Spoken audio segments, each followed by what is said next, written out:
Okay, I forgot to unmute my mic. Hello, welcome back to Trailmakers, and today, if you don't know, uh, I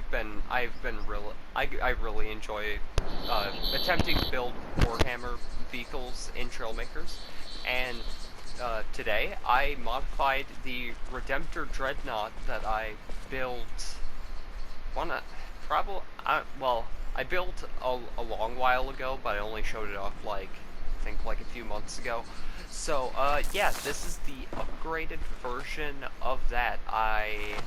So I changed the armament on it, so it no longer has the two pods of flak cannons that were either side of there, mainly due to complexity reasons, so I just put, vents there, which kind of looks a bit odd, but honestly, I'd say the trade-off is pretty worth it, I would say. So, we still have the rocket pod, of course, so we have that, and we also, well, of course, as you know, it also can turn its entire body. I also put each of the weapons on uh, separate traverses for up and down, so that way I can have only one traverse at a time, or I can have them both active. Then there's also a grenade launcher that I added on top, so yeah. Also, the biggest difference is I changed the style of this arm on this side to be a bit more, a bit more accurate, I would say. Then I also traded out the tank cannon for a plasma launcher, so now we have this little, well, this little being, about as, about as large as my character is, but, it's fine. But, yeah, so, can we actually hit that chicken? No, we probably could hit that one, though, with the grenade launcher. If it fired in the right. Actually, I don't know if these can harm the chickens. They can. But yeah, so, of course, I wouldn't have this thing, be completely unmovable, so yeah, of course it walks. Of course it moves. It's not very slow, but it definitely isn't fast by any means. Though I wish there was a bit of a way that I suppose I could add a drone camera to this just so I could have a better view with this thing. Because currently, right now, it's a bit annoying not being able to see where I'm aiming whenever I want to, actually shoot something. So, yeah, I can't really see if I'm shooting towards that chicken or just in the general vicinity of it. We can probably hit that one by proxy. Oh, never mind, we're too close, actually. Surprisingly enough.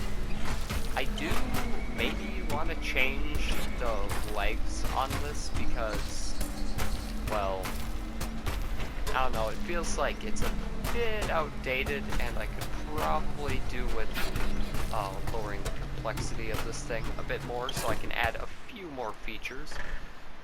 Then I'll probably take this out in actual combat in a future episode.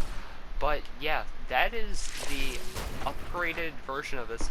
Honestly, I really love how this turned out, and if I'm able to ever add the flak cannons back, I most definitely will. But in order to do that, I'd probably have to strip out most of the stabilizers inside and probably get rid of the suspension. I think the suspension is actually the main problem. So, but the suspension, of course, is quite necessary for the functionality of this thing.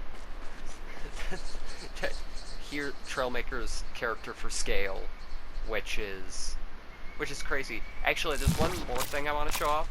Just save that just in case. You never know. I am gonna make another version of this, and I gave it Blood Angel colors, so it's just a different faction color. Honestly, I don't think it's too bad, but yeah, both arms are going to be the new, more accurate version. So this one is probably going to be a grabber hand of some sort, and this one is going to be a Gatling gun. Hopefully. I only have 100 complexity to work with, which isn't a lot. Also, I did the vents a bit different on this one just so it didn't look so open. So yeah, this one, that one's a work in progress.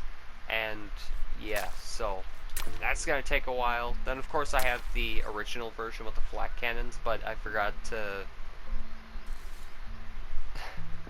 keep the version that had the tank cannons on it, which it won't be difficult to add the tank cannons back. All I have to do is copy this side over to this side, and it's really nothing.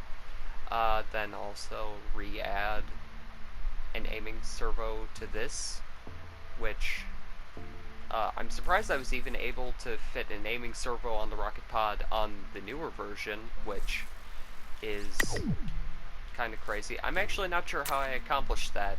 How did I manage that?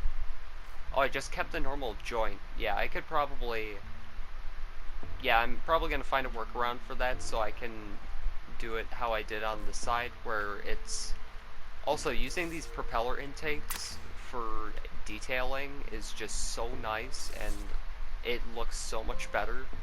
So, yeah, I'm definitely going to be using a lot of the tools that have been available to me for quite some time, and, yeah, that pretty much is about all I had planned for this episode. So yeah, hope you enjoyed, and I will see you in the next one. Goodbye.